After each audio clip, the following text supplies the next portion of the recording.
ជំរាបសួរគ្រូខ្ញុំបានស្គាល់អនុសិទ្ធថ្ងៃហ្នឹងនិយាយតាក់ទងពី check midterm ធ្វើអំពី permission management ជាដំបូងយើងត្រូវបង្កើត main folder មួយឈ្មោះ SP34 ហើយបន្ទាប់មកយើងបង្កើត sub folder មួយដាក់ទៅចូលក្នុង SP34 ហ្នឹងគឺ sudo mkdir ដែលមាន folder finance IT sales management stock HR តមកអានេះដើម្បីឆែកមើល list ថាក្នុង folder របស់យើងហ្នឹងមានអីខ្លះមាន finance HR IT management ហ្នឹងដែលយើងបានបង្កើតមុនហ្នឹងហើយប្រាប់មកយើងថាក្នុង folder យើងមាន24 total 24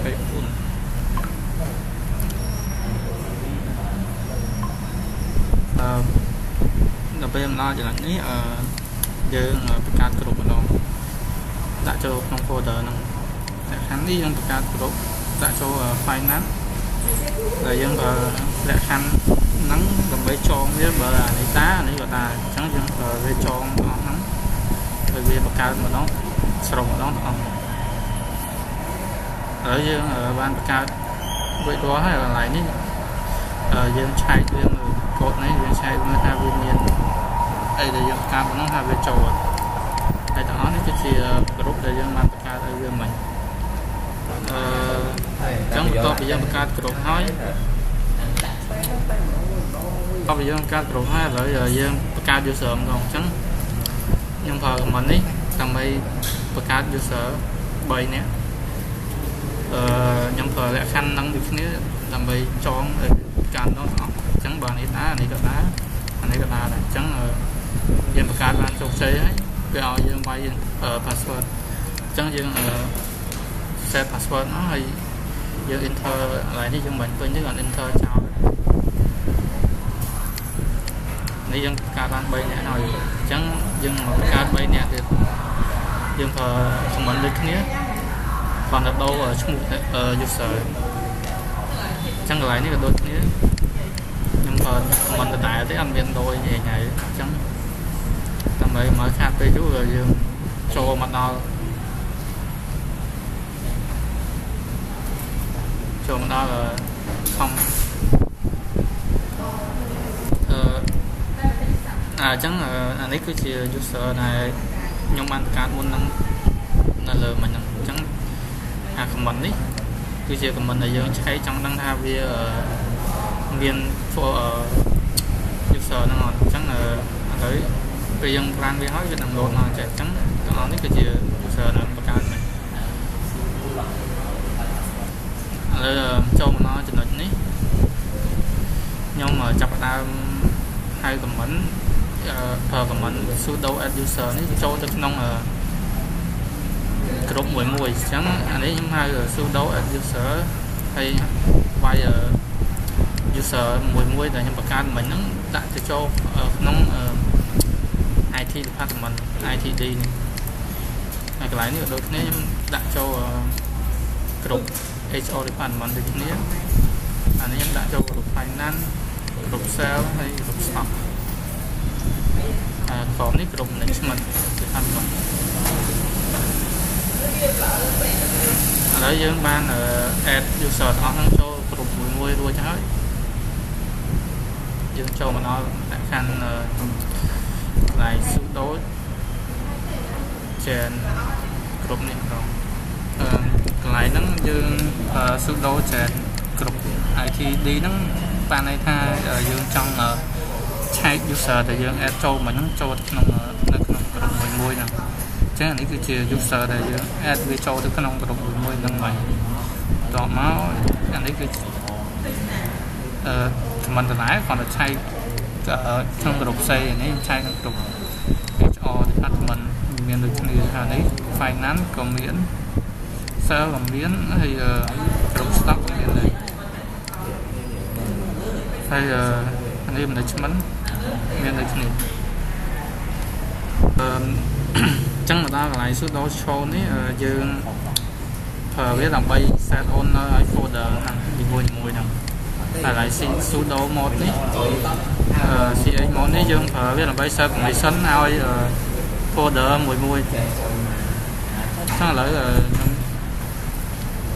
កាន់តែស៊ូ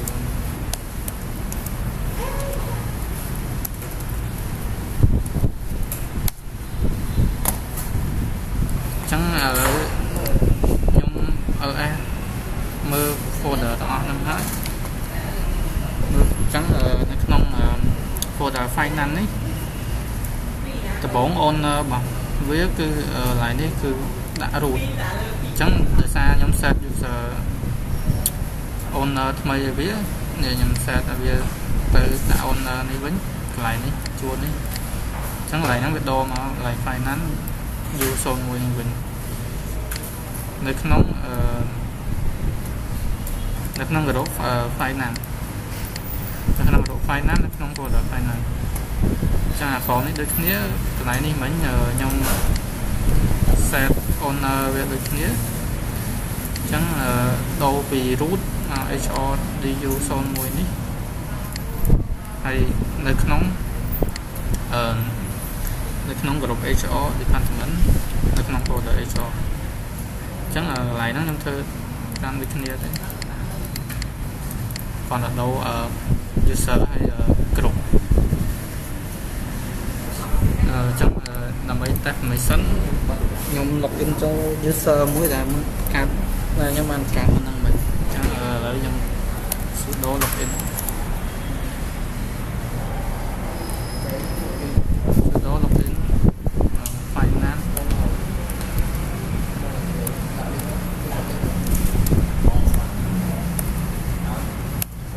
về login tới về nào dạng bài password ok lấy nhé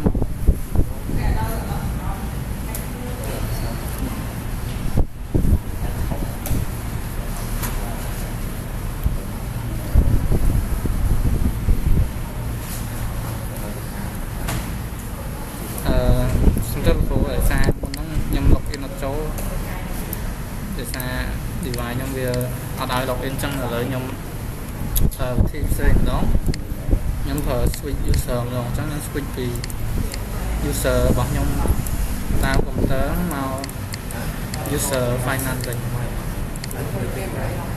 chắc là lấy nhóm mà CD từ châu trong SV sang luôn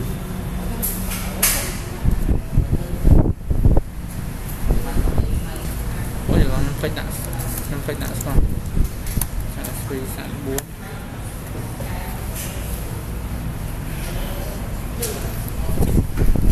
rồi nhóm số trong đăng trong như này trắng là trong folder SP34 nó miền sub folder CNC liên tiếp finance HR lấy trong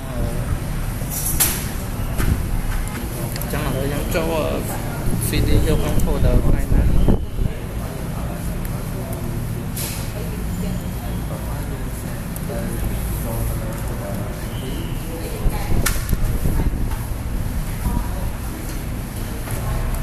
trong là bậc cao folder mới tiết được trong folder finance trong đặt F1 mới chắc là lấy cái chiều folder trong bậc cao nó còn mà tiết nhưng mà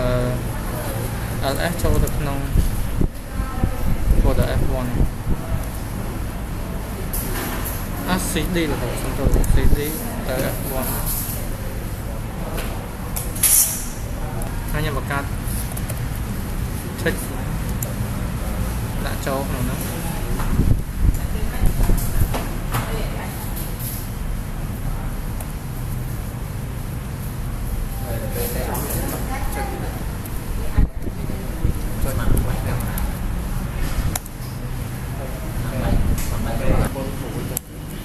chẳng nhưng bakat đó trong LS mới chẳng là đi cái gì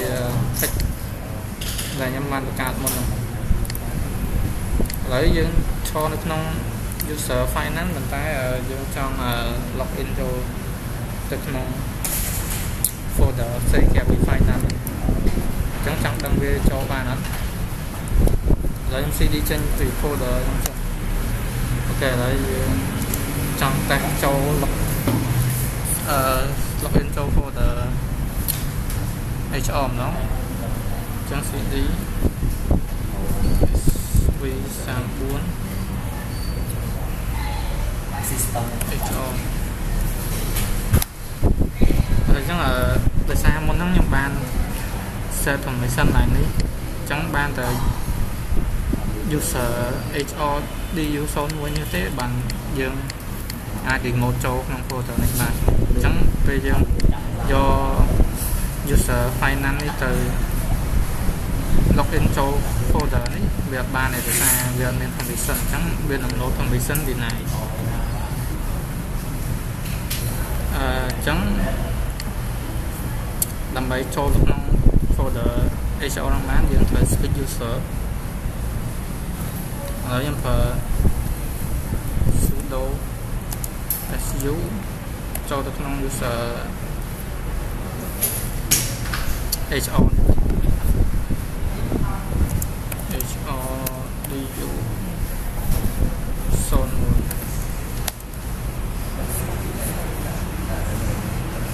អូអញ្ចឹងកន្លែងនេះដាក់ថាដោយសារយើងនៅក្នុង user finance អញ្ចឹងដើម្បី login ចូល user HR យើងត្រូវ exit version អញ្ចឹងយើង exit បានហើយយើង login ចូល sudo for user HR ណាអញ្ចឹង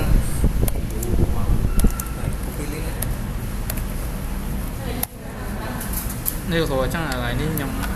បាន login ចូល user នេះបានហើយអញ្ចឹងចង់ដឹងវា cd ចូល folder HR បានអត់យើងតេស្តមើល cd sv 34 HR អញ្ចឹងដោយសារវាមាន permission អញ្ចឹងយើងអាច read or write បាននៅក្នុង folder HR នេះដោយសារ user នេះវាមាន permission អញ្ចឹងខ្ញុំតេស្តអាហ្នឹងមួយទៀតព្រមខ្ញុំហើយខ្ញុំបង្កើត folder ក្នុងមួយមក mkdir HR មួយហើយយើង cd ទៅក្នុង HR មួយហ្នឹងហើយយើងបង្កើត file slash file 1.10 អូខេយើងឲ្យមើលតែអញ្ចឹងមានន័យថា user ហ្នឹងអាច read ដែរនៅក្នុង folder HR ហ្នឹងបានអញ្ចឹងបន្តមកទៀតយើងចង់តេស្តថាវាអាច login ចូល folder IT បានអត់អញ្ចឹងយើង cd exit ហើយ login ចូលអូសំដៅហ្នឹង login ឡើងច្រឡំ log out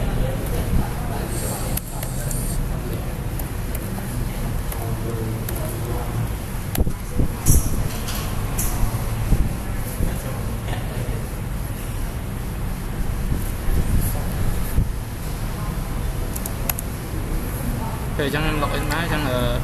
ដោយសារមុនហ្នឹងខ្ញុំភ្លេចដកទៀតឥឡូវខ្ញុំចង់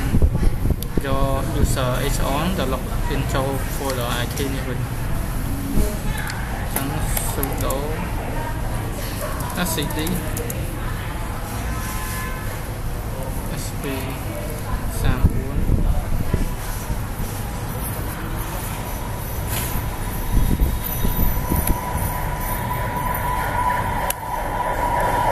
វាអត់ login បានដោយសារវាអត់មាន access ដោយសារមុនហ្នឹងខ្ញុំបាន set permission ឲ្យវាអញ្ចឹងដោយសារចិត្តលើស 15 នាទីខ្ញុំខ្លាច upload វីដេអូចូល YouTube បានខ្ញុំសូមបញ្ចប់ការតេស្តហ្នឹងត្រឹមប៉ុណ្្នឹងរហូតដោយសារផ្សេងទៀតខ្ញុំធ្វើតាមនឹងដែរអញ្ចឹងអរគុណដែលបានមើលវីដេអូខ្ញុំពីដើមដល់ចប់